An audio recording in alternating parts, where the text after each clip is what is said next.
Hi, this is Satima Fowler from Capstone IT and co-founder of TreasureCoastTop100.com. Today I'm here with Pat Stracuzzi from the Patrick Stracuzzi real estate team at Remax Community. We are in for a treat because Pat started off as a real estate agent and then grew his team to be one of the most recognizable real estate team in the Treasure Coast. Last year, matter of fact, the team closed $100 million worth of real estate and helped 300 families with their moves. So thank you, Pat, for joining us. It's my pleasure. Thank you. So talk about, when you started off as a real estate agent to now, the tremendous growth that you have experienced, what are some key things you can attribute to this growth? I met a man named Howard Brinton at a Remax convention about 30 years ago. And I watched him interview the top realtors in the world. And from doing so and then becoming friends with the top real estate agents in the world and seeing how they ran their business, I put that into place with our company. And I realized that I tried to do it all, which was from 6 in the morning till 2, 3 in the morning.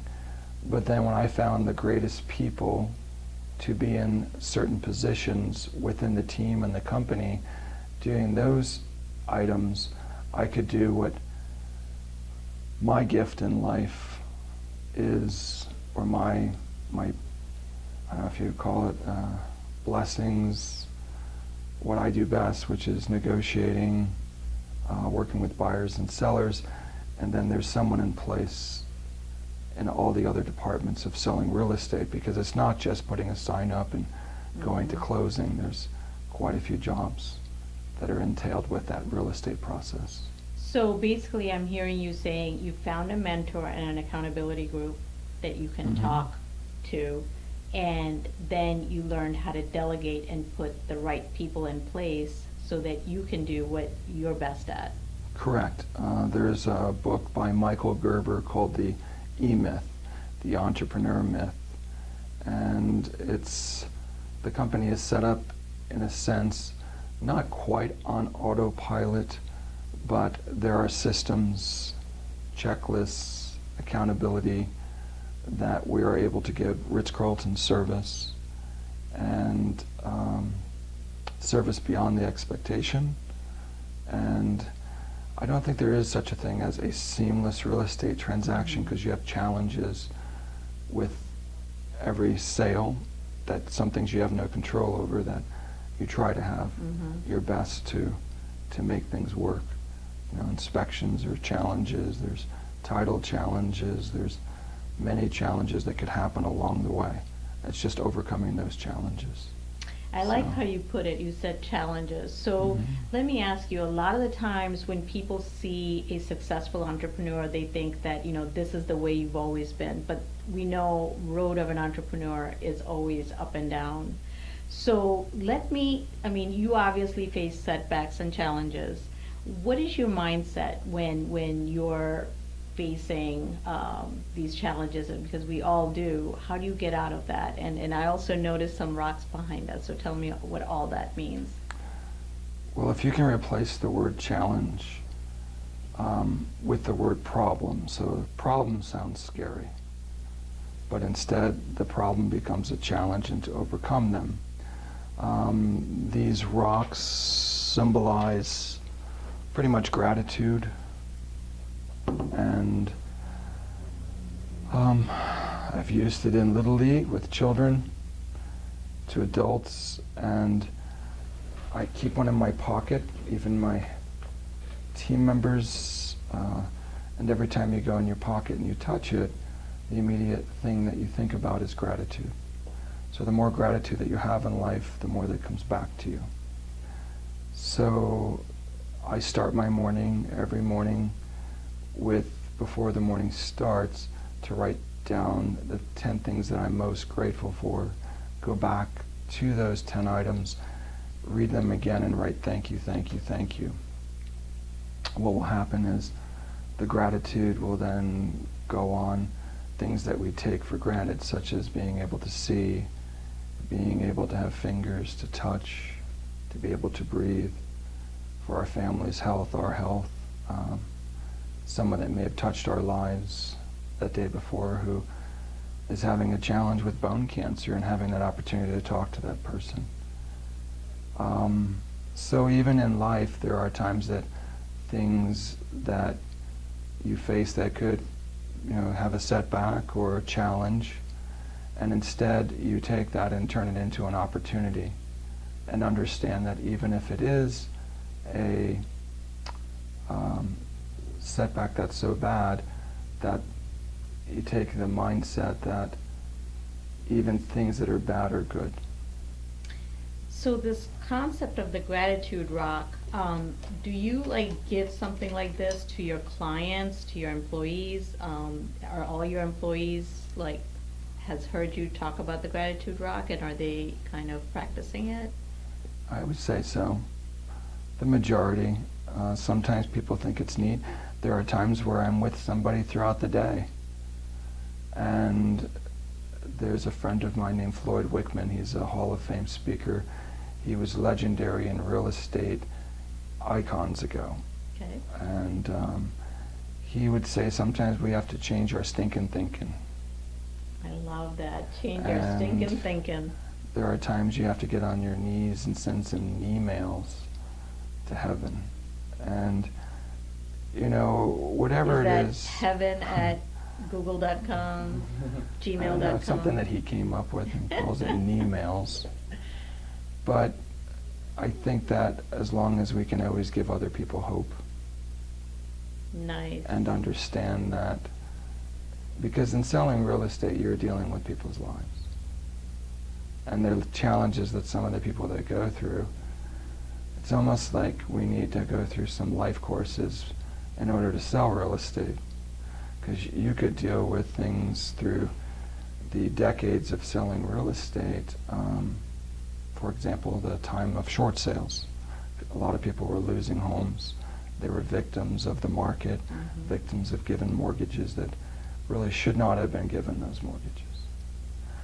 And I remember once there was a lady, a spiritual person with children. Her husband tried to take her life for the guilt of this house and the mortgage.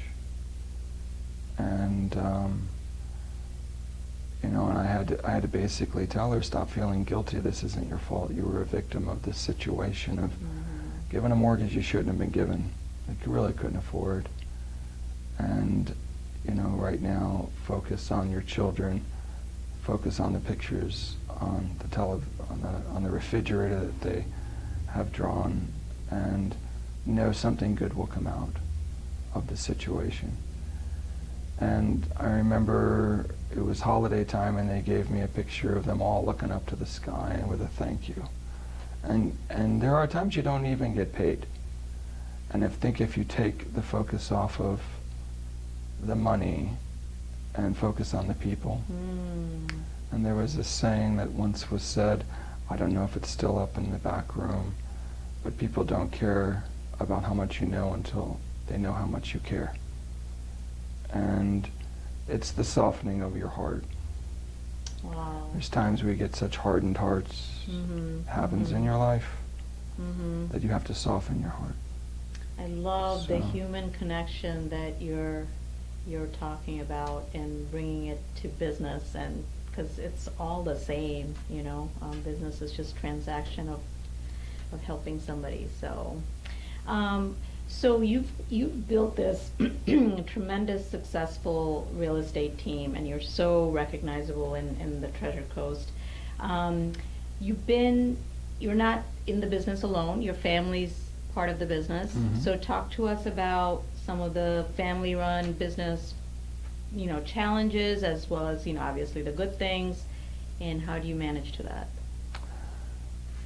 The interesting thing, when I got in this business about 30 plus years ago, my children now, the two oldest, 32, 30, and 23, and then we had a little caboose, he's just turned 15. But the two older children at that time had to knock on doors with me during a time that my wife and she would go to work at night, and then I would take the kids and knock on doors. So now we have 3 children that work in the business. Sometimes they still knock on doors, especially my oldest son, Patrick Sean, been very successful with that.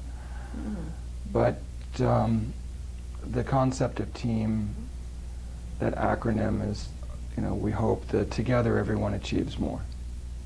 So my oldest daughter was a teacher. Teachers don't really get paid what they deserve to get paid in the world. And she saw her brother doing very well, and she says, "Daddy, I want to come home." She got her license. I made her get her license when she was 18. So she's helping with the everyday operations. Okay. She is working with the accountant, with another person that's in management, and she oversees the profit and loss statements, running it like a business, making executive decisions, and then also being an extraordinary cheerleader to the team players. And my oldest son and I, as well as Lauren and Sarah, who's 23, and as well as many of my other team members that are somewhat like family members. And some of the people have been with me forever. And you have to realize, ego means edging God out. And you think you can do everything yourself, it can sometimes almost be virtually impossible. But if you have others who share with the same goal, and you enroll other people into what your dreams are, anything is possible. So we have to open up doors at times. And you might be in one location, and somebody will call immediately to see a property. And certain properties have to have accompaniment and doors that are opened. And it's a wonderful peace of mind that if I'm in one location, that door can be opened and secured properly.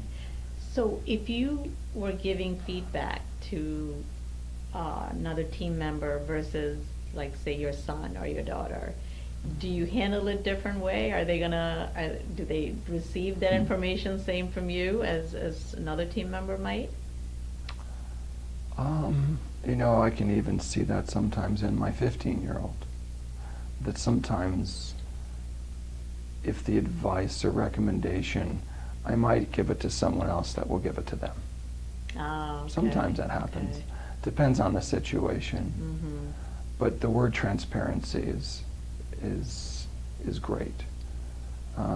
Being transparent with someone and not being afraid to say how you feel versus holding it on, and you can carry something with you that you can't function. Yeah, exactly. So it's best to be transparent. And we have group meetings on Mondays where we'll go around in a circle, talk about what we're doing in our business this Monday. It's a good habit to focus also on what was your top 10, what was the best thing that happened to you for the week. And it's wonderful to see when the best thing that happened to you for the week is not on yourself, it's on helping someone else. Oh, nice. So, nice. but I could not do what I do if it wasn't for everyone behind the scenes. Nice. Yeah. Well, thank you. It's my pleasure. Thank you so much for all your insight. Thank you for being on Treasure Coast Top 100. Do you have any last words of advice for other entrepreneurs? I would say that, the best thing to do is if you could have an accountability partner, or, you take a couple of people who, I have a friend of mine that sometimes I wonder if he's a saint or an angel in my life. So I can pick up the phone, it's like your hotline, and I can call that person about business, about family, and identify and I think it would be almost like those people on those game shows. I'd like to make a call to somebody so I could pick up that phone at any time of the day and get advice. So if you can surround yourself and understand, my mother used to say, you are who your friends are. My friend says, you can fly with the eagles or hang out with the turkeys. And, you know, make sure that your friends are your friends that, you know, can make you the best version of yourself. Absolutely. Yeah. Very profound. I love it, but it's so practical. Well, thank you so much. We wish you all the success going forward, and thank you for watching. If you want to do a future interview on TreasureCoastTop100.com, go to www.treasurecoasttop100.com and hope to meet you soon. Thank you for joining. Thank you.